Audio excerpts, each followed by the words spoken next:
تم فیضپور جا رہے ہو سلطان؟ رحمان اختر کے لہجے میں بے یقینی گھلی تھی۔ ان کے سوال پر سلطان الدین متعجب ہوئے۔ جی رحمان بھائی، میں فیضپور جانے کے ارادے سے ہی اس بار پاکستان آیا ہوں۔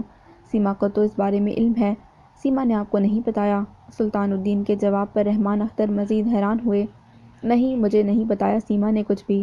ان کی نگاہیں سیما کے چہرے پر ٹھہر سی گئیں۔ سیما کو اپنا آپ ایک دم مجرم بنتا محسوس ہونے لگا۔ نویرہ نے سوالیہ نظروں سے علیان کو دیکھا۔ علیان نے لا علمی کا اظہار کرتے حیرانگی سے کندھے اچکا دیے۔ سیما، تم نے رحمان بھائی سے میرے فیضپور جانے کا تذکرہ نہیں کیا؟ سلطان الدین نے سیما کو متعجب نگاہوں سے دیکھتے سوال کیا۔ رحمان سمیت علیان اور نوری نے بھی سیما کو سوالیہ نظروں سے دیکھا تھا۔ نہیں، میں نے کسی سے بھی اس حوالے سے ذکر نہیں کیا۔ میں چاہتی تھی کہ جب آپ آئیں تو اپنے فیضپور جانے کے فیصلے سے سب کو خود آگاہ کریں۔ سیما نے گہری سانس اپنے اندر اتارتے جواب دیا۔ سلطان نے ساری بات سمجھتے ہنکار بھرا، پھر انہیں دیکھا۔ یہ فیضپور جانے کا کیا معاملہ ہے سلطان؟ رحمان اختر نے سنجیدگی سے انہیں دیکھتے ہوئے سوال کیا۔ رحمان بھائی، آج ایک بات کا اعتراف کروں گا کہ… سلطان الدین نے رحمان اختر کو دیکھتے کہا۔ کیسا اعتراف سلطان؟ جو بات کہنی ہے کھل کر کہو۔ رحمان اختر ان کا چہرہ بغور دیکھتے ہوئے بولے۔ آپ نے ایک بار مجھے سمجھاتے ہوئے کہا تھا کہ انسان اپنے اصل سے دور نہیں جا سکتا۔ ایک درخت کو تناور رہنے کے لیے اپنی جڑوں سے مضبوطی سے جڑے رہنے کی ضرورت ہے، اور ہم انسانوں کی جڑیں، اس کی روایتیں، اس کا اصل، اس کا خاندان ہیں۔ سلطان الدین سر جھکائے ٹھہرے ہوئے لہجے میں بولتے بولتے خاموش ہو گئے۔ رحمان اختر کی نظروں نے سنجیدگی سے ان کے چہرے کا احاطہ کیے رکھا تھا۔ سلطان الدین ایک توقف کے بعد پھر سے گویا ہوئے۔ میں بھی اب اپنی جڑوں سے کٹ کر زندگی جیتے ہوئے تھک گیا ہوں رحمان بھائی۔ میری ذات کی بقا کے لیے اب اپنی جڑوں سے جڑنا بے حد ضروری ہو چکا ہے۔ میں اب اپنی زمین پر جانا چاہتا ہوں، اپنی مٹی سے ملنا چاہتا ہوں۔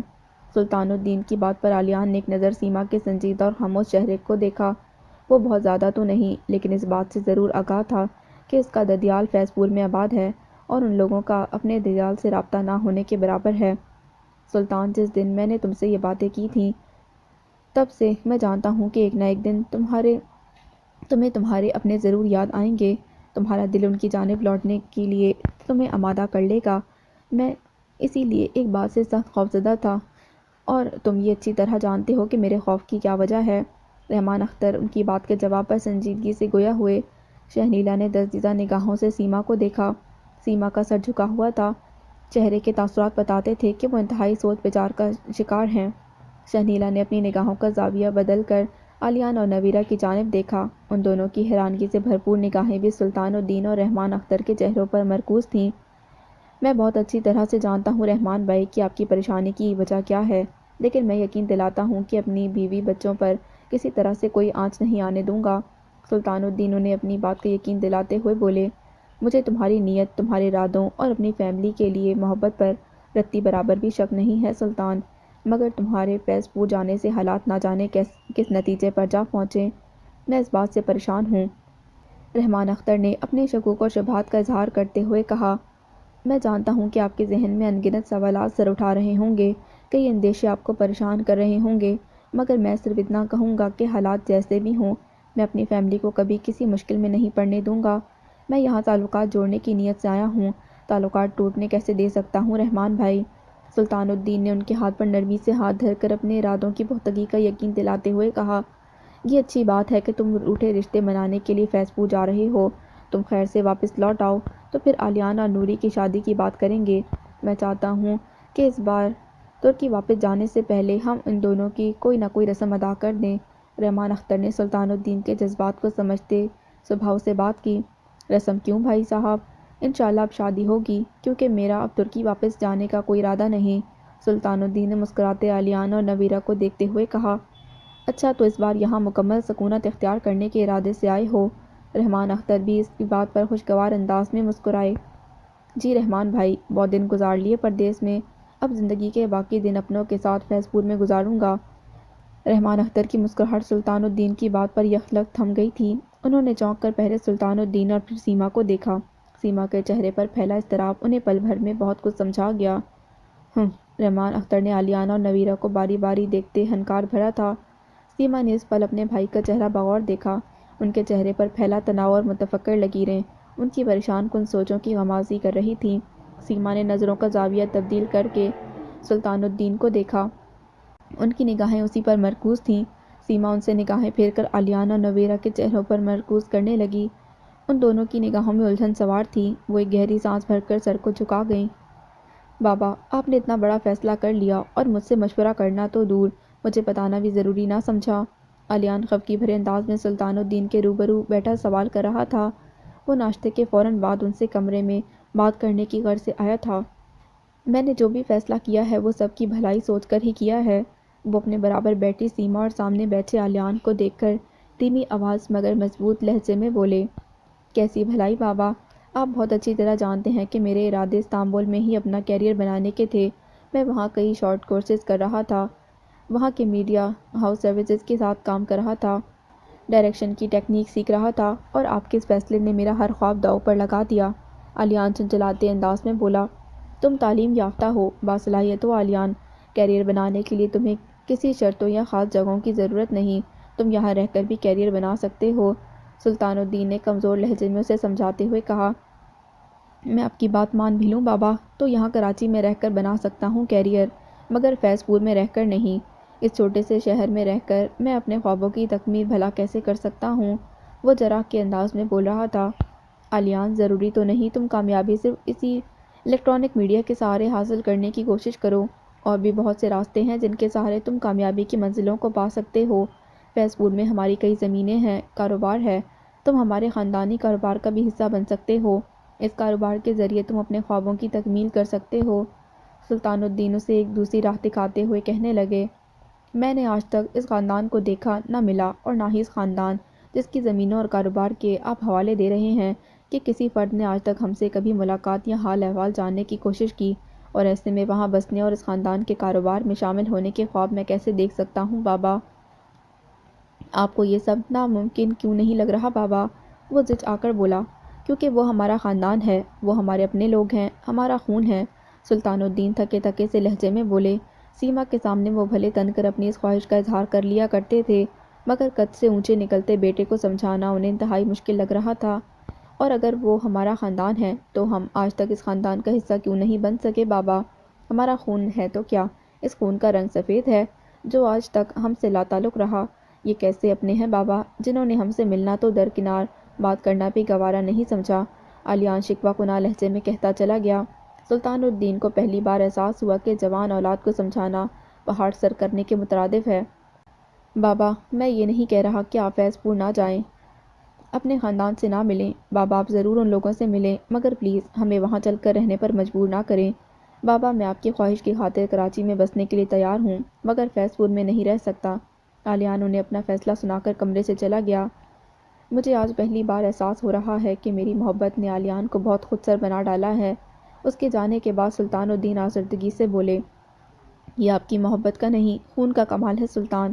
آپ کیوں بھول جاتے ہیں کہ یہ ضد اور اپنی بات منوانے کی عادت آپ لوگوں کو اپنے خاندان سے وراثت میں ملی ہے، اور ابھی تو آلیان صرف آپ کی خواہش سے واقف ہے، اور اس کی خفگی ناجائز بھی نہیں۔ آپ نے بھی تو اس کے مستقبل کا سوچے بغیر پاکستان مستقل شفٹ ہونے کا فیصلہ کر ڈالا۔ ابھی تو وہ اس بات سے ناواقف ہے کہ آپ کے خاندان والے چاہتے کیا ہیں۔ اگر یہ جان جائے کہ آپ کی ماں نے آپ کی واپسی کن شرائط پر مشروط رکھی ہے، تو آپ نے یہ سوچا بھی ہے کہ اس کا رد عمل کس قدر شدید ہوگا؟ سیما نے ان کی بات کے جواب میں انہیں جتاتی نظروں سے دیکھ کر احساس دلایا۔ سلطان الدین سیما کی بات پر لب بھینچے انہیں دیکھنے لگے۔ سلطان، اگر آلیان کو اس بات کی بھنک بھی پڑ گئی کہ آپ کی ماں نے فیض پور آنے کی اجازت اس شرط پر مشروط رکھی ہے کہ آپ مجھے چھوڑ دیں، تو آلیان آپ کو فیض پور جا کر بسنا تو دور، ملاقات کرنے کی غرض سے جانے کی بھی اجازت نہیں دے گا۔ سیما نے جتاتے لہجے میں باور کروایا۔ سلطان الدین ان کی بات پر بے اختیار بول اٹھے، تم جانتی ہو سیما کہ میں نے اماں کے شرائط کبھی نہیں مانے۔ میں ان سب لوگوں سے ملنا ضرور چاہتا ہوں، مگر تم سے اپنی خوشیوں سے دستبردار ہو کر نہیں۔ آپ پر تو مجھے خود سے زیادہ بھروسہ ہے، لیکن بات آپ کی چاہت کی نہیں سلطان، آپ کی اماں کی ہے۔ وہ تو یہی خواہش رکھتی ہیں کہ آپ مجھے اپنی زندگی سے نکال پھینکیں، اور آپ یہ بات مجھ سے زیادہ بہتر جانتے ہیں کہ ان کا کہا پتھر پر لکیر ہوتا ہے۔ سیما ان کے ہاتھ پر نرمی سے اپنا ہاتھ دھر کر سمجھاتے ہوئے کہنے لگیں، میں یہ سب کچھ جانتا ہوں سیما، اسی وجہ سے اس بار میں اماں سے ہی نہیں بلکہ آفاق بھائی سے بات کر رہا ہوں۔ سلطان الدین نے انہیں وضاحت دیتے ہوئے کہا، آفاق بھائی سے؟ سیما جھنبے کا شکار ہوئیں۔ ہاں آفاق بھائی سے، اور آفاق بھائی اور اماں کے مزاج میں زمین آسمان کا فرق ہے سیما۔ اماں اگر آتش ہیں تو آفاق بھائی شبنم۔ اماں کے تیر جیسے لفظ اگر دل چھلنی کرتے ہیں تو آفاق بھائی ہی وہ مسیحا ہیں جو ان زخموں پر بھار رکھتے ہیں، اور مجھے امید ہے کہ آفاق بھائی ہمارے فیض پور لوٹنے کی کوئی نہ کوئی راہ ضرور نکالیں گے۔ سلطان الدین نے پرامید لہجے میں جواب دیا، اگر آفاق بھائی کوئی راستہ نکال بھی لیتے ہیں تو الیان کسی صورت بھی وہاں جا کر رہنے پر آمادہ نہیں ہوگا سلطان۔ سیما نے اپنی بات پر زور دیتے ہوئے کہا، تم اس بات کی فکر نہ کرو، ایک بار وہاں سے مسئلے حل ہونے دو۔ الیان میرا بیٹا ہے، میں جانتا ہوں اسے کیسے سمجھانا ہے۔ سلطان الدین کی بات پر سیما لب بھیجے انہیں دیکھنے لگی۔ صبح رات کی تھکن اتار کر انگڑائی لیتی بیدار ہوئی تھی۔ سبین نے مسکرا کر کھڑکی سے جھانکتے سورج کی پھیلتی کرنوں کو اور پھر نیچے تیار کھڑی گاڑی کو جھانکتے ہوئے دیکھا، اور پھر سنگھار میز کے سامنے کھڑی ہو کر اپنے سراپے کا سرنو جائزہ لینے لگی۔ وقت کتنی تیزی سے بدلا ہے حذیفہ، کتنے تنفر سے تم نے میری محبت کو دھتکارا تھا، برا بھلا کہا تھا، مگر آج تم اس موڑ پر آ کھڑے ہو کہ یہ زمانہ تمہاری محبت کو منہ بھر کر کوسے گا۔ اس کے چہرے پر زہر خون مسکراہٹ پھیلی تھی۔ شاویز کے حوث کا شکار شمع کا سامنا اب کیسے کرو گے تم حذیفہ؟ اس کی آنکھوں میں چمک کوندی تھی۔ آج کی صبح تمہارے لیے آزمائش کی گھڑی ثابت ہوگی۔ آج تمہیں فیصلہ کرنا ہوگا کہ محبت زیادہ ضروری ہے زندگی میں یا پھر غیرت۔ وہ طنزی انداز میں زیر لب مسکراتے ہوئے تصور میں حذیفہ سے ہم کلام تھی۔ تم نے مجھے ملک شاویز کے بستر تک پہنچنے والی لڑکی کا طعنہ دیا تھا نا حذیفہ؟ اس کی آنکھوں میں تکلیف کا تاثر نمایاں تھا۔ اور یہ طعنہ دیتے تم بھول گئے تھے کہ مجھے اس درندے سے بچانے والے تم ہی تھے۔ پھر کیوں تم نے میری محبت کی تصحیح کی؟ کیوں تم نے مجھ سے اس دھوکے کے بعد محبت کا حق چھین لیا؟ اس کے لہجے میں جو بندر آئی تھی۔ ایک لڑکی کی زندگی میں وہ شخص سب سے اہم ہو جاتا ہے جسے اس کی ناموس کا خیال ہو، جس نے سب سے کڑے وقت میں اس کا ساتھ دیا ہو، جس نے انتہائی کٹھن آزمائش میں اس کا ساتھ دیا ہو۔ اس کا دل اس شخص کے لیے خود بخود دھمکنے لگتا ہے۔ میرا دل بھی تمہاری اور کھنچنے لگا، تمہارے ساتھ کی خواہش کرنے لگا، اور ایسے میں اگر میں نے تمہیں چاہنے کا اعتراف کر ڈالا تو ایسا کیا گناہ کر ڈالا؟ دبا دبا سا غصہ اس کے لبوں سے جھلک رہا تھا۔ مگر وقت بدل چکا ہے۔ جس شمع پر تمہیں ناز تھا، جسے ببانگ دہل محبت کا دعویٰ کرتے تھے، وہ لڑکی تو اب تمہارے قابل ہی نہیں رہی۔ اسے بھی تو اسی بھیڑیے نے بھنبور ڈالا جس کے بستر تک میں جا پہنچی تھی۔ اب دیکھتی ہوں کہ کیسے تمہاری محبت اس شمع کو اپنانا گوارا کرتی ہے۔ وہ طنزی انداز میں مسکرائی۔ حذیفہ، تم اگر اب شمع کو اپنانا بھی چاہو گے تو میں ایسا ہونے نہیں دوں گی، کیونکہ میں تم سے محبت کرتی ہوں۔ تم نہیں جانتے کہ تمہارے انکار نے میرے تن بدن میں آگ سی بھر ڈالی ہے۔ جس طرح تم نے میری محبت کی تذلیل کی، وہ تذلیل پل پل مجھے ڈستی ہے، اور اب مجھے موقع مل گیا ہے کہ تمہیں اس شمع سے چھین لوں، سب سے چھپا کر اپنا بنا لوں۔ اب میں دیکھتی ہوں کہ تمہیں میرا ہونے سے وہ ناگن کیسے روک سکتی ہے۔ وہ زہر خون انداز میں بڑبڑاتے کمرے میں تیز تیز قدموں سے ٹہل رہی تھی۔ تبھی کمرے میں رافع داخل ہوئی۔ اوہو، تم کیا بڑبڑ کرتی کمرے میں دوڑتی پھر رہی ہو؟ گاڑی کب سے تیار ہے؟ ڈرائیور انتظار کر رہا ہے تمہارا۔ رافعہ اسے اضطرابی کیفیت میں ٹہلتا دیکھ کر سر پر ہاتھ مارتے ہوئے بولی، میں کب سے ملازمہ کو آوازیں لگا رہی ہوں، پتہ نہیں کہاں مری پڑی ہے جو آ کر نہیں دے رہی۔ اب یہ سامان کیا میں خود اٹھاؤں گی؟ سبین نے بھی تنک کر فوری طور پر جواب دیا، ارے اس سامان کی پرواہ چھوڑو، یہ میں بھجواتی ہوں ملازمہ سے، تم جاؤ اپنے ابا سے مل کر گاڑی میں بیٹھو۔ رافعہ اسے باہر آنے کا اشارہ کر کے کمرے سے باہر نکل گئی۔ سبین بھی ایک نظر سامان پر ڈال کر رافعہ کے پیچھے کمرے سے باہر نکل گئی۔ یہ صبح آج میری زندگی میں خوشیوں کی نئی نوید لے کر آئی ہے۔ ابا سے مل کر گاڑی میں بیٹھ کر اس نے شیشے اتارتے ہوئے چہرے پر پھیلی دھوپ کو محسوس کرتے ہوئے کہا، اور مجھے افسوس ہے کہ شمع آج کی صبح تمہاری زندگی میں تاریکی بھرنے کی نیت سے بیدار ہوئی ہے۔ اس کے لبوں پر طنزیہ مسکراہٹ ابھر گئی۔ بھابھی، شہنیلا کچن میں کھانا بنانے میں مصروف تھی۔ تبھی سیما نے دھیرے سے پکارا۔ شہنیلا نے پلٹ کر عقب میں کھڑی سیما کو دیکھا اور کہنے لگی، اچھا ہوا سیما تم یہاں آ گئی۔ میں صبح ناشتے کی میز پر سلطان اور رحمان کے درمیان ہونے والی گفتگو کے متعلق ہی سوچ رہی تھی۔ آپ کیا سوچ رہی تھی بھابھی؟ سیما سست روی سے چلتے ہوئے ان کے قریب آ کر پوچھنے لگی۔ یہی کہ سلطان کے فیض پور جانے کا سن کر رحمان کا رد عمل کیا ہوگا؟ شہنیلا فکرمندی سے بولی۔ اس گفتگو کے بعد رحمان بھائی کی آپ سے کوئی بات نہیں ہوئی اب تک؟ سیما نے ہزار خدشات کا شکار ہوتے ہوئے پوچھا۔ نہیں سیما، میں کچن میں مصروف ہو گئی تھی، اور سچ کہوں تو میں خود ان کے سامنے جانے سے کترا رہی ہوں۔ تم جانتی ہو اپنے بھائی کا مزاج، کس قدر جذباتی اور اپنی بات کے پیچھے نہ ہٹنے والے انسان ہیں۔ ابھی تو یقیناً کسی نہ کسی سوچ بچار میں مصروف ہوں گے، وقت دیکھ کر ہی بات کروں گی ان سے۔ خیر یہ بتاؤ تم نے سلطان سے کوئی بات کی پھر؟ سیما کو سہولت سے جواب دے کر وہ اچانک خیال آنے پر پوچھنے لگی۔ میں نے تو نہیں، مگر علیان بہت ناراض ہو رہا تھا سلطان سے، سیما بتانے لگی۔ اچھا کیا کہہ رہا تھا وہ؟ شہنیلا نے چونکتے ہوئے سوال کیا۔ بھابھی دراصل اس کے ساتھ بے دہانی میں ہی صحیح مگر سلطان زیادتی کر گئے ہیں۔ وہ استنبول میں اپنا کیریئر بنانے کے لیے کافی پر امید تھا، مگر سلطان کے اس اچانک فیصلے نے اسے بے حد پریشان کر ڈالا ہے۔ پھر بھی وہ ان کے جذبات اور احساسات سمجھتے ہوئے یہاں کراچی میں رہنے کے لیے تیار ہے، مگر فیض پور سے اسے نہ ذرا برابر لگاؤ ہے نہ ہی انسیت۔ وہ کسی طور پر بھی فیض پور جا کر بسنے کے لیے تیار نہیں۔ سیما شہنیلا کو تمام تفصیلات وضاحت کرتے ہوئے سمجھانے لگی۔ یہ تو بہت حوصلہ افزا بات ہے سیما کہ علیان نے اس بات پر اسٹینڈ لیا ہے۔ جہاں تک میں سمجھتی ہوں سلطان اس معاملے میں کسی کی نہیں سننے والا۔ ہاں مگر ایک علیان ہی ہے جو سلطان کا فیصلہ تبدیل کروا سکتا ہے۔ میں تو کہوں گی کہ علیان کو ساری بات بتاؤ کہ کس طرح اس کے ددیال نے تمہیں طلاق دلوانے کی ضد سلطان سے لگا رکھی ہے۔ علیان کو یہ بات الگ پتہ چل گئی تو وہ کسی صورت بھی سلطان کو فیض پور جانے نہ دے گا۔ شہنیلا نے پرسوچ انداز میں سیما کو سمجھاتے ہوئے کہا۔ آپ کی بات ٹھیک ہے بھابھی، وقت آنے پر میں علیان کو ایک ایک بات بتاؤں گی، مگر سلطان کی ایک بات نے مجھے جھنبے میں ڈال دیا ہے، سیما نے کچھ سوچتے ہوئے کہا۔ کون سی بات نے سیما؟ شہنیلا بھی چونکی۔ سلطان اب رابطہ اپنی ماں سے نہیں بلکہ بڑے بھائی سے کر رہے ہیں، اور ان کے ہی کہنے کے مطابق ان کے بڑے بھائی ان کی واپسی کے لیے ضرور کوئی نہ کوئی راستہ نکال لیں گے، سیما متفکر لہجے میں بتانے لگی۔ یہ بات ہے، پھر تو ہمیں دیکھنا ہوگا کہ وہ نکالا گیا راستہ تمہارے لیے بھلا ثابت ہوگا کہ نہیں۔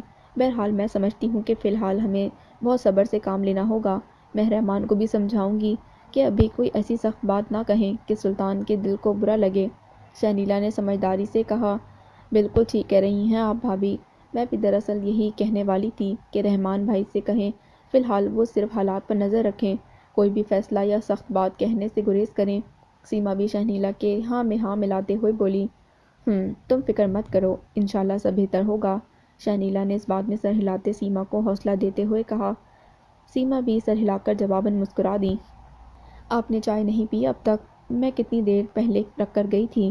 شہنیلا کمرے میں داخل ہوئی تو رحمان اختر کو سوچوں کے گرداب میں پھنسا اور چائے سے لبریز ٹھنڈی ہوتی پیالی کو دیکھ کر کہے بنا نہ رہ سکی۔ بس یاد نہیں رہا۔ رحمان اختر نے چونکتے ہوئے شہنیلا کو دیکھا اور چائے کی پیالی پینے کی غرض سے اٹھانے لگے۔ لائیے مجھے دیجیے، میں گرم کر کے لے آتی ہوں۔ شہنیلا نے ان کے ہاتھ سے پیالی تھامتے ہوئے مسکرا کر کہا۔ جواباً وہ بھی شکر گزاری سے مسکرا اٹھے۔ شہنیلا کمرے سے چلی گئیں اور وہ ایک بار پھر کسی گہری سوچ میں غرق ہو گئے۔ کیا بات ہے، کس مسئلے کو لے کر اتنے پریشان ہیں آپ؟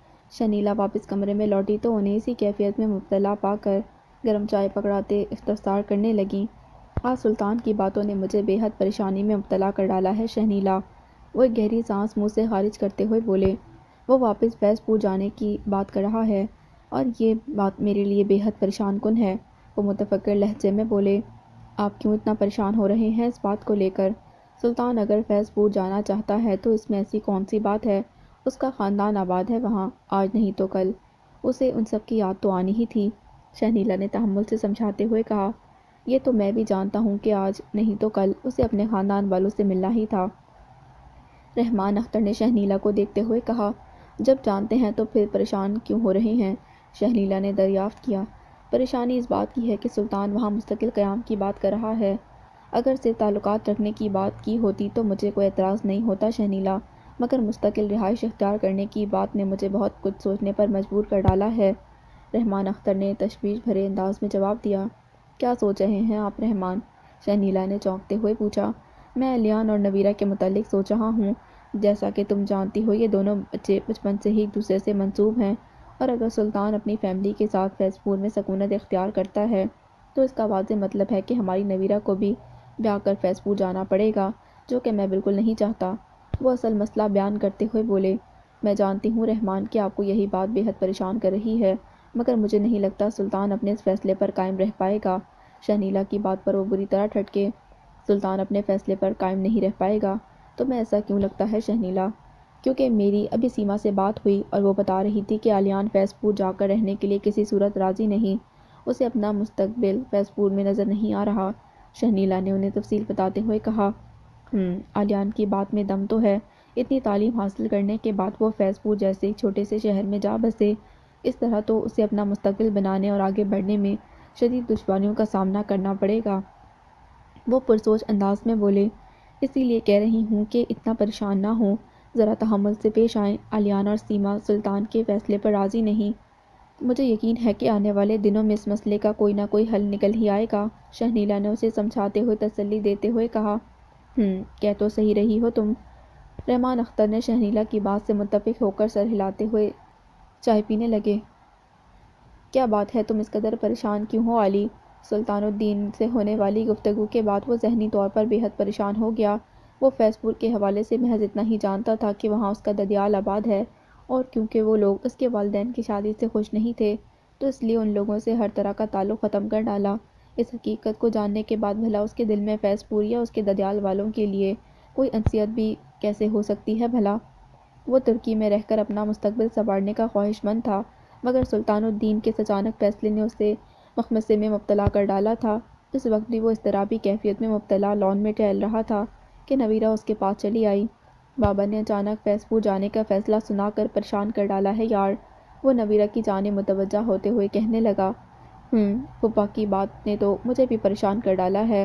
آج سے پہلے ہماری زندگیوں میں فیض پور کا کہیں ذکر نہیں تھا، اور پھوپھا کے اس فیصلے کے بعد ہم سب کی سوچ بس ایک ہی ڈگر پر گھومنے لگی ہے۔ نویرہ بھی اس کے ہم خیال ہوتے ہوئے کہنے لگی۔ مجھے سمجھ نہیں آ رہا کہ بابا کو اچانک ہوا کیا ہے۔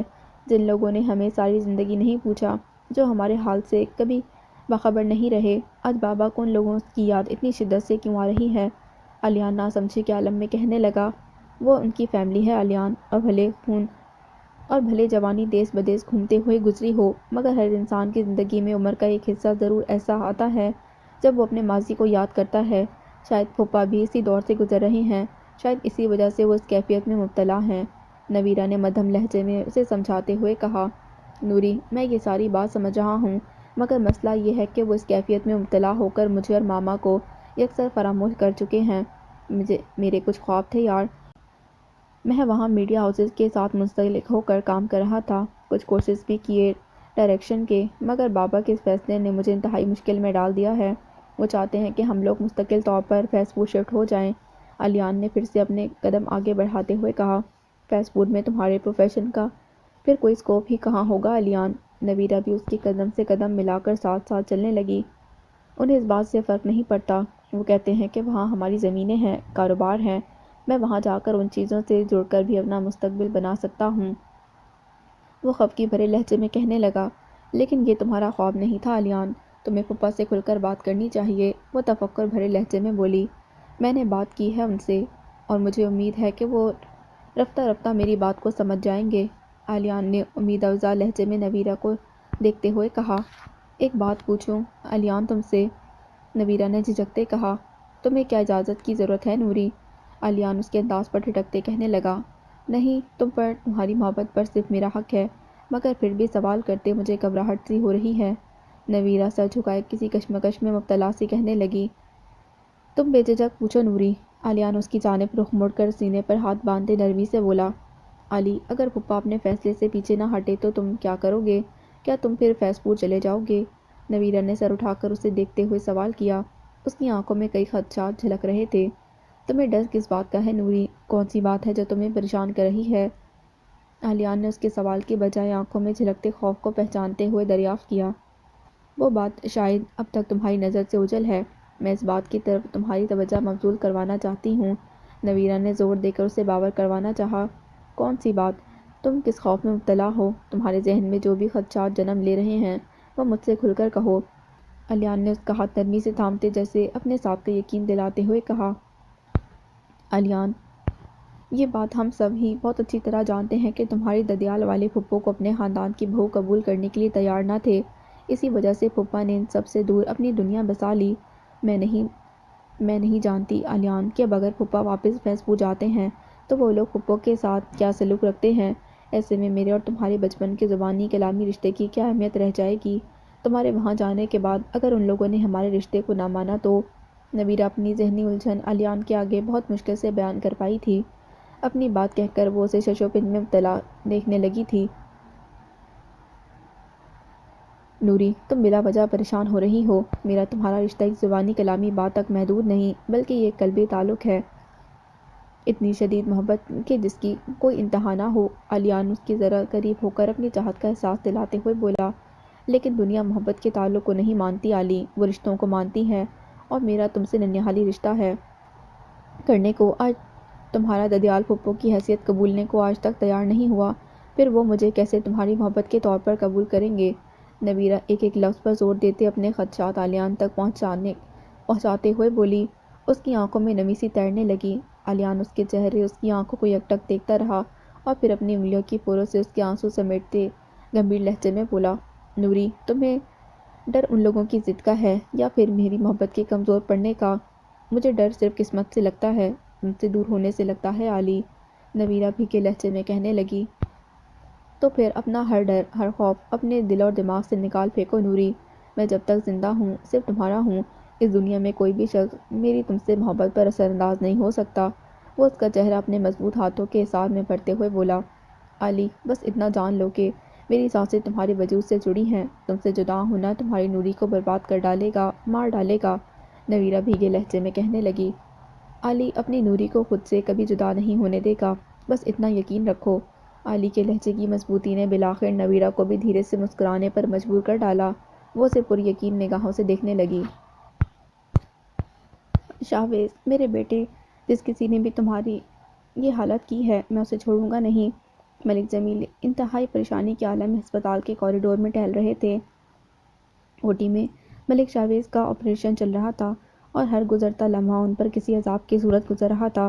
بس ایک بار تم ٹھیک ہو جاؤ شاہویز، میں دیکھ لوں گا ان سب کو جنہوں نے تمہارے ساتھ یہ دشمنی نبھائی ہے۔ وہ مزمحل انداز میں بڑبڑاتے سوچنے لگے، کون ہو سکتا ہے یہ؟ آفاق الدین تو کچھ دیر قبل ہی شمع کو لے کر گیا ہے، وہ تو نہیں ہو سکتا۔ پھر کیا شافی الدین؟ شافی الدین کا نام اس کے ذہن میں کسی سوئی کی طرح اٹک گیا تھا، لیکن آفاق نے بتایا تھا کہ شافی کی طبیعت خراب ہے، وہ گھر پر ہے۔ انہیں اچانک ہی آفاق الدین کی بات یاد آ گئی تو الجھن کا شکار ہوتے ہوئے خود کلامی کے انداز میں بڑبڑائے، سمجھ نہیں آ رہا کیا سچ ہے کیا جھوٹ ہے۔ وہ تھکے ہارے سے انداز میں سر پکڑ کر وہاں موجود سیٹ پر بیٹھ گئے، تبھی ان کی نظر کچھ فاصلے پر کھڑے شافی الدین پر پڑی۔ شافی الدین، آفاق نے تو کہا تھا اس کی طبیعت خراب ہے، مگر یہ تو بالکل ٹھیک لگ رہا ہے۔ وہ بری طرح ٹھٹک کر شافی الدین کو دیکھ کر سوچنے لگے، جا کر پوچھتا ہوں اس سے، یقیناً اس نے ہی میرے بیٹے کو اس حال تک پہنچایا ہوگا۔ وہ غصے سے اپنی جگہ سے اٹھ کر بڑبڑاتے شافی الدین کی جانب بڑھنے لگے۔ اچانک ان کے قدم جیسے زنجیر ہو گئے۔ شافی الدین کے پاس شمع کھڑی ہوئی، عجیب حال تھا اس کا، جیسے انتہائی اذیتوں میں مبتلا ہو، چہرے کا رنگ زرد، سوجی سوجی آنکھیں۔ اس کا دل یکدم پسیج سا گیا۔ یہ لڑکی اپنوں کے ساتھ ہو کر بھی اتنے برے حال میں کیوں ہے؟ وہ سوچ کر رہ گئے، اور یہ یہاں اسپتال میں کیا کر رہی ہے؟ ایک دوسرے خیال نے انہیں الجھا دیا۔ وہ کچھ سوچتے ہوئے انفارمیشن ڈیسک کی جانب بڑھے۔ ایکسکیوز می، یہ سامنے جو فیملی کھڑی ہے، اسپتال میں ان کا کوئی مریض داخل ہے؟ انہوں نے کاؤنٹر پر بیٹھے لڑکے سے دریافت کیا۔ جی، ان کے 2 پیشنٹ ہسپتال میں داخل ہیں، لڑکے نے معلومات چیک کر کے جواب دیا۔ اوہ، 2 پیشنٹ، ان پیشنٹ کے نام بتا سکتے ہیں؟ ملک جمیل نے شائستگی سے پوچھا۔ وہ اسپتال کی ٹرسٹی میں سے تھے، اسپتال کا ایک ایک عملہ انہیں بہت اچھی طرح جانتا تھا، اسی لیے وہ لڑکا انہیں معلومات فراہم کرتے ہوئے بولا، جی، ان کے ایک پیشنٹ کا نام حذیفہ آفاق اور دوسری پیشنٹ کا نام سفینہ شافی الدین ہے۔ سفینہ شافی الدین؟ انہیں حیرت کا زوردار جھٹکا لگا۔ جی، لڑکے نے سر ہلا کر تصدیق بھرے انداز میں جواب دیا۔ مگر سفینہ کیوں ایڈمٹ ہے؟ کیا ہوا ہے اسے؟ وہ پریشانی سے استفسار کرنے لگے۔ ہارٹ اٹیک کا معاملہ ہے جناب۔ Heart attack? او میرے خدا! وہ سر پکڑ کر رہ گئے۔ کیا کنڈیشن ہے اس کی؟ انہوں نے پریشانی کے عالم میں سوال کیا۔ کنڈیشن سٹیبل نہیں، فی الحال آئی سی یو میں داخل ہیں، لڑکا تفصیل بتا کر اپنے کام میں متوجہ ہو گیا۔ یا اللہ، یہ کیسی آزمائش ہے! سفینہ اس حال میں، وہ بھی میرے بیٹے کی وجہ سے! وہ مرے مرے قدموں سے نشست کی جانب بڑھتے سوچنے لگے، شاہویز، یہ کیسا گناہ تم سے سرزد ہو گیا؟ تمہاری وجہ سے وہ غم کی ماری بیچاری عورت کس حال میں جا پہنچی ہے؟ وہ غم سے بے حال ہوتے ہوئے سوچنے لگے۔ ان کی نظریں دور کھڑے شمع پر جا ٹھہری تھیں۔ وہ شکل و صورت میں اپنے باپ کی فوٹو کاپی تھی، گلابی رنگت، اونچا قد، سڈول جسامت، مگر اس کے چہرے پر پھیلی معصومیت۔ اس کا ذرا سہما سا انداز بالکل سفینہ جیسا تھا، وہ سفینہ جو ان کی بچپن کی محبت تھی، وہ سفینہ جو ان کے خوابوں کی ملکہ تھی، جس کی مسکراہٹ پر ان کا دل ڈوبنے لگ جاتا تھا، جس کی سیاہ بڑی بڑی آنکھوں کی گہرائی میں اترنے کو ان کا دل مچلا جاتا تھا۔ جس کی کھنکتی آواز انہیں اپنی زندگی کا حاصل لگتی تھی، وہ ان کے سامنے ہوتی تھی تو گویا ہر موسم بہار کی مانند گلابی ہوتا تھا۔ انہوں نے زندگی میں اگر کسی کو بہت ٹوٹ کر چاہا تو وہ سفینہ تھی، مگر نجم و نثار نے سفینہ کو ان کے ہاتھوں کی لکیروں سے چھین کر اس شخص کی جھولی میں پھینک ڈالا جو اس کا کہیں سے بھی قدردان ثابت نہ ہو سکا، جس نے اس کے سونے جیسے دل پر اپنی نفرت کا ضرب لگا لگا کر کرچی کر ڈالا۔ وہ سفینہ کے حال سے بہت اچھی طرح واقف تھے، کیونکہ وہ شافع الدین کو ہی نہیں اس کے ماضی کو بھی بہت اچھی طرح جانتے تھے۔ وہ اور شافع ایک یونیورسٹی کے طالب علم تھے، اور وہاں وہ بھی تھی جس پر شافع الدین مر مٹتا تھا۔ میمونہ ڈھیلی ڈھالی سی جرسی میں ملبوس چہرے پر ملتانی مٹی کا لیپ تھوپے، بالوں میں رنگ لگائے، کاؤچ پر آنکھیں موندے نیند دراز سی بلند آواز میں گنگنائے جا رہی تھی۔ ایک ہوشیار سی لڑکی اسے گاہے بگاہے مضحکہ خیز نظروں سے دیکھتی ہوئی اس کے ہاتھوں کا سست روی سے مساج کرنے میں مصروف تھی۔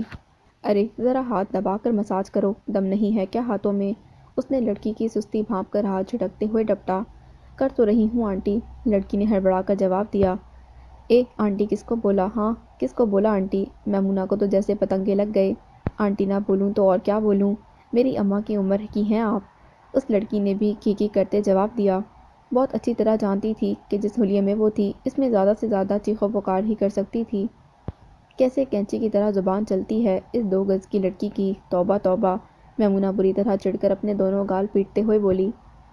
ارے آنٹی ایسے گلے نہ پیٹو، چہرے کا ماسک خراب ہو جائے گا، اور دوبارہ ماسک بنا کر لگانے سے علیحدہ سے چارجز لوں گی میں۔ ہاں وہ نوعمر لڑکی بھی خوب تیز دکھائی دے رہی تھی۔ آئے ہائے، بڑی آئی علیحدہ سے ماسک بنا کر الگ سے چارجز لینے والی۔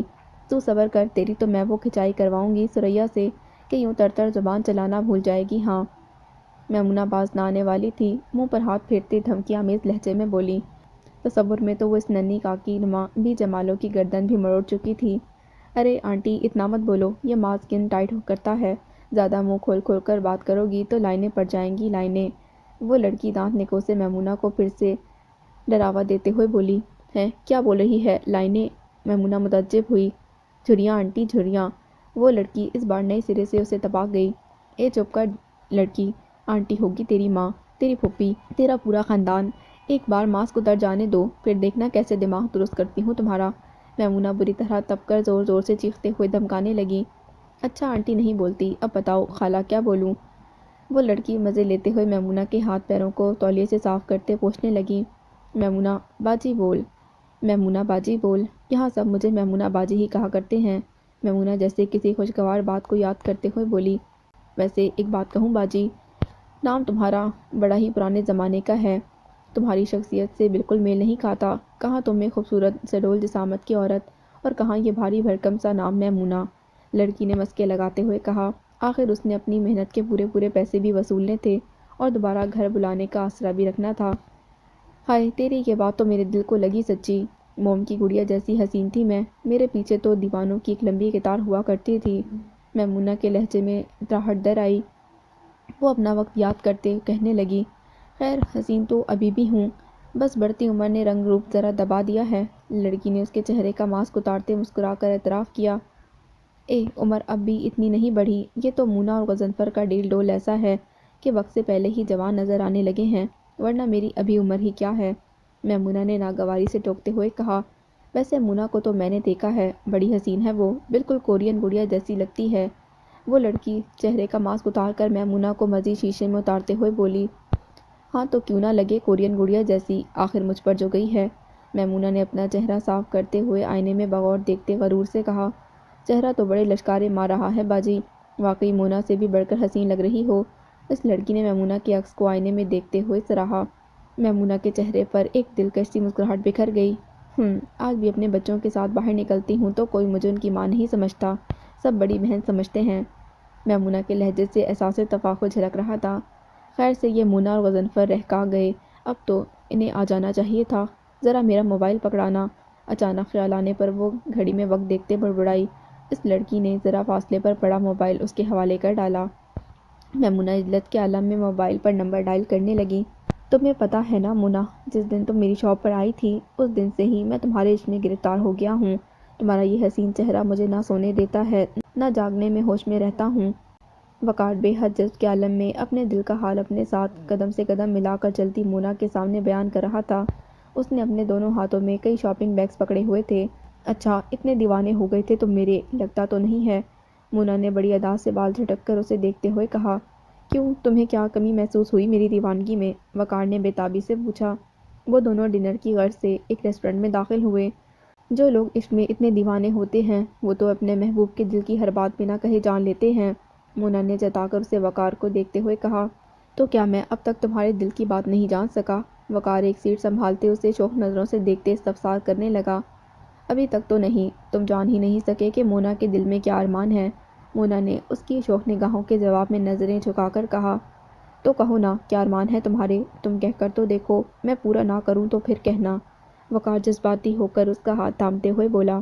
کچھ زیادہ نہیں چاہتی وکی، بس اتنی سی خواہش ہے کہ جس نے میرا ہاتھ تھامنے کی جسارت کی اس میں اتنی ہمت ہو کہ وہ اپنے نام کی انگوٹھی مجھے پہنا سکے، مجھے اپنا بنا سکے۔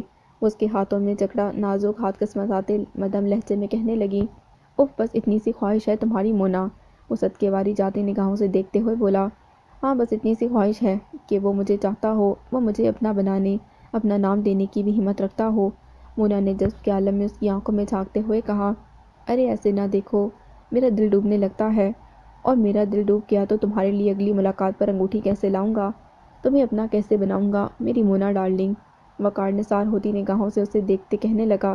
اچھا نہیں دیکھتی، اب کھانا تو آرڈر کرو نا، بڑی زوروں کی بھوک لگی ہے، مونا نے بات بدلتے فرمائش کی۔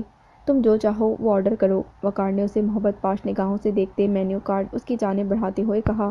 آپ کے بیٹے کا آپریشن الحمدللہ کامیابی سے مکمل ہو گیا ہے، اس کے جسم پر 2 گولیاں لگی تھیں جو نکال لی گئی ہیں۔ وہ مستمل سے بیٹھے تھے، تبھی ڈاکٹر نے او ٹی سے نکل کر انہیں ملک شاہویز کے آپریشن کے حوالے سے بریف کیا۔ کیا میں مل سکتا ہوں اپنے بیٹے سے؟ وہ بے تابی سے بولے۔ فی الوقت نہیں ملک جمیل صاحب، اس وقت آپ کا بیٹا ہوش میں نہیں ہے، آپریشن بھلے کامیاب ہوا ہے مگر زیادہ خون بہہ جانے کی وجہ سے کنڈیشن ابھی اتنی اسٹیبل نہیں ہے، جب تک انہیں ہوش نہیں آ جاتا انہیں آئی سی یو میں رکھا جائے گا، ڈاکٹر نے انہیں تفصیل بتاتے جواب دیا۔ مگر ڈاکٹر صاحب، اسے ہوش میں آنے میں کتنا وقت لگے گا؟ ملک جمیل پریشان ہوتے استفسار کرنے لگے۔ ہماری طرف سے بہترین ٹریٹمنٹ کیا جا رہا ہے ملک جمیل صاحب، کچھ وقت لگے گا مگر انشاءاللہ ہوش آ جائے گا، ڈاکٹر نے ان کا کندھا تھپ تھپاتے تسلی آمیز لہجے میں کہا۔ ڈاکٹر کے جانے کے بعد وہ گھر پر کال کرنے کی غرض سے موبائل پر نمبر ڈائل کرنے لگے، تبھی ان کے سامنے سے ملک شاہویز کو او ٹی سے نکال کر آئی سی یو میں لے جایا جانے لگا۔ شاہویز، میرے بیٹے، وہ بے ساختگی کے عالم میں پیچھے لپکے، وہ بے سود سا سفید چادر میں لپٹا اسٹریچر میں لیٹا تھا، اس کے چہرے کی رعنائی، آنکھوں کی چمک سب غارت ہو چکی تھی، اسے دیکھ کر ملک جمیل کا دل ڈوبنے لگا۔ اسٹریچر آئی سی یو کے دروازے پر جا کر روکا گیا تھا، وہ تیز قدموں سے آگے بڑھتے بڑھتے یکدم رک گئے، وہاں شمع کھڑی تھی اور یک ٹک اسٹریچر پر بے ہوش پڑے شاہویز کو دیکھے جا رہی تھی، اس کی آنکھوں میں صفاقی تھی، ملک جمیل بے بسی سے اسے دیکھتے چلے گئے۔ میں جانتا ہوں شمع بیٹی، تمہارے ساتھ میرے بیٹے نے بہت زیادتی کر ڈالی ہے اور اس کا گناہ اتنا بڑھ چکا ہے کہ میں یہ بھی نہیں کہہ سکتا کہ تم اسے معاف کر دو، وہ دل ہی دل میں شمع سے مخاطب ہوتے بیچارگی سے کہنے لگے۔ میں تو یہ سوچ کر پریشان ہوں کہ تمہارے ساتھ پیش آنے والے حادثے کے بعد میں سفینہ کا کس منہ سے سامنا کروں گا، وہ سوچ کر رہ گئے تھے۔ وہ کب سے آئی سی یو کے باہر کھڑی بے ربط خیالوں کے مجھار میں پھنسی ہوئی تھی، شافی الدین اس کے پاس کھڑے تھے مگر وہ جیسے ان کی موجودگی محسوس نہیں کر پا رہی تھی، اس کے دل میں تو بس اس بات پر بے چینی تھی کہ اس کی جان سے بڑھ کر عزیز ماں آئی سی یو میں بے سود 100 طرح کی نکیلوں میں جکڑی بے سود پڑی ہے، اور اس کی ماں کو اس حال تک پہنچانے کی وجہ کون تھا، وہ خود حذیفہ یا پھر ملک شاہویز؟ وہ اب تلک فیصلہ نہیں کر پائی تھی کہ اس حادثے کا سب سے بڑا قصوروار کون ہے۔ بعض دفعہ نظریں جن محرکات کی جانب اشارہ کرتی ہیں در حقیقت وہ وجہ نہیں ہوتے، کچھ قصوروار ہماری پیٹھ کے پیچھے چھپے ہوتے ہیں، خنجر گھونپنے کی غرض سے یا پھر جڑیں اکھاڑنے کی غرض سے، اور ایسے لوگ سامنے تب آتے ہیں جب اپنا کام کر دکھاتے ہیں۔ شمع بھی انجان تھی کہ اس کی ماں کو اس حال تک پہنچانے والا اصل قصوروار کون ہے، وہ صرف اتنا جانتی تھی کہ محض ایک دن میں اس کی زندگی یکسر بدل چکی ہے، اس کے ذہن میں حذیفہ کی کہی گئی باتیں کسی زہریلے کیڑے کی طرح کلبلا رہی تھیں۔ میں جانتا ہوں اس حیوان نے تمہارا کیا حال کیا ہوگا، اس نے تمہیں بھنبور ڈالا ہوگا، نوچ ڈالا ہوگا، میں جانتا ہوں وہ ایسا ہی ہے، وہ یہی حال کرتا ہے اپنے شکار کا۔ حذیفہ کو چندہ فکر نہیں تھی کہ وہ کس عذاب سے گزر کر اس کے پاس پہنچی ہے، اسے فکر تھی تو بس اس بات کی کہ وہ اب اس کے قابل تھی یا نہیں، اس پر جو کچھ بھی تھی اس میں اس کا قصور تھا یا نہیں، اس کی نظر میں وہ محض ایک شکار کی ہوئی عورت تھی، جسے دیکھ کر جتنا وہ افسوس کر سکتا تھا کر رہا تھا، مگر ظلم کا شکار عورت کب کسی کے افسوس درہم آمیز جملوں کی تمنائی ہوتی ہے؟ اسے تو اس مشکل گھڑی میں ایک ایسا انسان درکار ہوتا ہے جو اس آزمائشوں کی گھڑی میں اس کے ساتھ کھڑا ہو، بے جگر ہو کر دنیا کا مقابلہ کرے، زمانے کی بے رحم باتوں اور زہر میں ڈوبے تانوں کے سامنے اس کی ڈھال بن کر سامنے ہو۔ مرد کو اللہ نے عورت کا محافظ بنایا ہے، اور ہر عورت کی طرح شمع بھی حذیفہ سے یہی امیدیں وابستہ رکھتی تھی کہ وہ اس کا ساتھ دے گا، اس کا ہاتھ تھام کر اس کے ہمراہ ثابت قدم رہے گا۔ مگر حذیفہ کا کمزور لہجہ، ٹوٹتی ہوئی ہمت شمع کو اندر تک چھلنی کر گئی۔ وہ ملک شاہباز کی جہنم سے اپنی جان اور حرمت بچا کر اپنی جنت میں واپس لوٹی تھی، مگر یہاں آ کر اسے احساس ہوا تھا کہ اس ایک بدصورت حادثے کے بعد اس کی زندگی ایک آزمائش بن چکی تھی۔ ماں کا دکھ، حذیفہ کا پچھتاوا اور اب باپ کا اقرار جرم۔ میں مانتا ہوں میری بچی کہ میں تمہیں بچانے نہ آ سکا، مگر میری جان، میں نے تمہارے گناہگار سے بدلہ لے لیا ہے، میں نے اس مردود شاہباز کو مار ڈالا ہے۔ شرف الدین کے ان لفظوں نے جیسے اس کے جسم سے خون نچوڑ ڈالا تھا۔ وہ انہی سوچوں کے گرداب میں پھنسی ہوئی تھی جب اچانک اس کی نظروں کے سامنے وہ حیوان نما شخص اسٹریچر پر بے بسی کا لبادہ اوڑھے آ ٹھہرا۔ میں نے تمہیں دل سے بددعا دی تھی ملک شاہباز کہ تم غارت ہو جاؤ، کتے کی موت مرو، ایسی موت کہ دنیا تمہارے حال پر ترس کھائے۔ وہ اسے نفرت آمیز نگاہوں سے دیکھتے دل ہی دل میں بدبدانے لگی۔ مجھے یقین نہیں آ رہا کہ تم اتنی جلدی اس حال میں میرے سامنے موجود ہو ملک شاہباز۔ اس نے اس کے چہرے کو بغور دیکھا۔ صرف کچھ گھنٹے قبل ہی اس کے چہرے پر کروفر تھا، غرور و تکبر تھا، اس کے لہجے میں فرعونیت اور آنکھوں میں شیطانیت تھی، مگر اب وہ اس کے سامنے تھا تو تمام غرور تکبر مٹی میں مل چکا تھا۔ مگر میری بدقسمتی دیکھو ملک شاہباز، میری مجبوری کہ میں تمہاری زندگی کے لیے دعائیں مانگوں، کیونکہ تم اگر مر گئے تو تمہارے گندے خون کا دھبا میرے باپ کے ہاتھوں پر جا لگے گا، جو کہ میں کبھی نہیں چاہوں گی۔ وہ کرب کی انتہا پر جا پہنچی۔ ملک شاہباز کو ICU کا دروازہ کھلنے پر اندر لے جایا گیا۔ شمع بھیگی نظروں سے بند ہوتے دروازے کو دیکھنے لگی۔ شمع بیٹی، اس اچانک پکار پر اس نے بے ساختہ پلٹ کر دیکھا۔ ملک جمیل اس کے لبوں سے بے اختیار اس کا نام ادا ہوا۔ بیٹا، مجھے تمہاری والدہ کا پتہ چلا، میں بتا نہیں سکتا کہ میں اس وقت کتنے کرب میں مبتلا ہوں۔ میرے بیٹے کی ایک نادانی نے تمہیں تمہاری ماں کو بے انتہا مشکلات کا شکار بنا ڈالا، وہ شرمندگی سے دو چار لہجے میں کہہ رہے تھے۔ مشکلات تو بہت چھوٹا لفظ ہے ملک جمیل صاحب، مجھے تو ایسا محسوس ہو رہا ہے کہ ہماری زندگیاں کسی اندیکھے بھنور میں جا پھنسی ہیں، جہاں سے نکلنے کا کوئی راستہ نہیں بچا۔ وہ انہیں ایک نظر دیکھ کر بے بس لہجے میں بولی، ایسا کیوں کہہ رہی ہو بیٹا؟ تمہارے ساتھ جو کچھ بھی ہوا اس میں تمہارا کوئی قصور نہیں تھا، تم آج بھی ویسے ہی معصوم ہو جیسے پہلے تھیں۔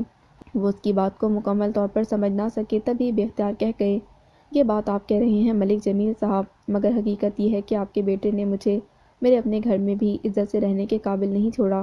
آپ کے بیٹے کے کارنامے اس قدر مشہور ہیں کہ میرا منگیتر مجھے محفوظ ہونے پر بھی یقین نہیں کر پا رہا۔ میری ماں میرے اغوا ہونے پر موت کے منہ میں جا پہنچی ہے، اور اس سے برا کیا ہوگا میری زندگی میں؟ وہ روتے روتے بے حال سی ہو گئی۔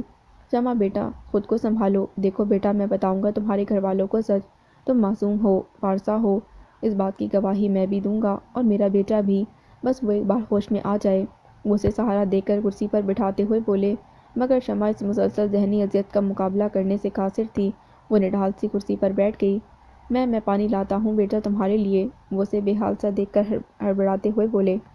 ہیلو رافعہ، تم نے بتایا نہیں کہ سبین فیض پور آنے کے لیے گھر سے نکلی یا نہیں؟ انیسہ کال پر بات کرتے گاڑی سے اتری۔ ارے نہیں، ایک مسئلہ ہو گیا ہے۔ آفاق الدین کل رات شمع کو حویلی واپس لے آئے ہیں، وہ ہسپتال کے اندر داخل ہوتے ہوئے بولی۔ ارے مجھے کیا پتا، میں تو اپنے کمرے میں چلی گئی تھی۔ پیچھے سے کیا کیا ماجرا ہوا یہ تو مجھے بعد میں پتا چلا، وہ بیزاری بھرے لہجے میں حذیفہ کے کمرے کی جانب بڑھتی کہہ رہی تھیں۔ ارے آ گئی ہے تو دفع کرو، سبین کو آنے سے مت روکنا، وہ رافعہ کی کسی بات پر ناگواری سے ٹوکتے ہوئے بولی۔ نہیں نہیں، میں نے اب تک اس کی شکل بھی نہیں دیکھی، محترمہ کی اماں دل کا دورہ کروا کر ہسپتال جا پہنچی ہیں، خود بھی وہیں ہے۔ سر جھٹکتے وہ کوریڈور میں داخل ہوئیں۔ ارے سفینہ کی عیادت کرتی ہے میری جوتی، میں تو چاہتی ہوں یہ دونوں ماں بیٹی کہیں مرا ہی جائیں۔ دفعتاً انیسہ کی نظر کچھ فاصلے پر موجود کرسی پر نڈھال سی بیٹھی شمع پر جا ٹھہری۔ ملک جمیل اس کے ساتھ کھڑے اسے پانی کا گلاس تھما رہے تھے۔ انیسہ بولتے بولتے رک سی گئی۔ ارے رافعہ، یہاں تو کوئی اور ہی ماجرا چل رہا ہے، وہ معنی خیز لہجے میں بولی۔ تم کال بند کرو رافعہ، میں بعد میں بات کر کے تمہیں ساری تفصیل سناتی ہوں۔ انیسہ نے اتنا کہہ کر کال منقطع کر ڈالی۔ تو دشمن کے ہاتھ سے پانی پیا جا رہا ہے، جس کے بیٹے نے اغوا کیا اسی کے باپ کے سامنے آنسو بہا کر ہمدردی سمیٹی جا رہی ہے۔ شمع بی بی، تمہاری یہ حرکت بہت بھاری پڑنے والی ہے تمہیں۔ انیسہ کے لبوں پر مکارانہ مسکراہٹ پھیل گئی۔ وہ تیز قدموں سے حذیفہ کے کمرے کی جانب بڑھیں۔ سن حذیفہ، وہ کمرے میں داخل ہوتے بےتابی سے بولیں۔ ارے کیا ہوا ہے، آپ اتنی پریشان کیوں ہیں امی؟ حذیفہ ان کے یوں آنن فانن کمرے میں داخل ہونے پر پریشان ہوتے ہوئے بولا۔ تمہیں کچھ خبر بھی ہے کہ تمہاری ناک کے نیچے آخر کیا ہو رہا ہے؟ وہ تیز لہجے میں کہتی اس کے نزدیک چلی آئیں۔ امی کیوں اتنی سنسنی پھیلا رہی ہیں؟ سیدھی طرح بتائیں کہ کیا ہوا ہے؟ وہ بیزاری سے بولا۔ شمع بی بی ICU کے باہر ملک جمیل کے ساتھ بیٹھی راز و نیاز میں مصروف ہے۔ انیسہ ذومعنی لہجے میں کہنے لگی۔ کیا مطلب امی، آپ کی اس بات کا؟ حذیفہ نے بدک کر انہیں دیکھا۔ مطلب تو صاف ہے بیٹا، میں نے خود اسے ملک جمیل کے ساتھ بیٹھے دیکھا ہے، پانی پلا رہا تھا وہ۔ اور شمع رو رو کر ہلکان ہوئے جا رہی تھی۔ وہ غصے سے روانی میں بولتی چلی گئیں۔ مجھے ایک بات سمجھ نہیں آتی، کیا حویلی کے لوگ مر گئے ہیں؟ جو شمع اپنا غم بانٹنے کے لیے ان چودھریوں کے سینے سے جا لگی۔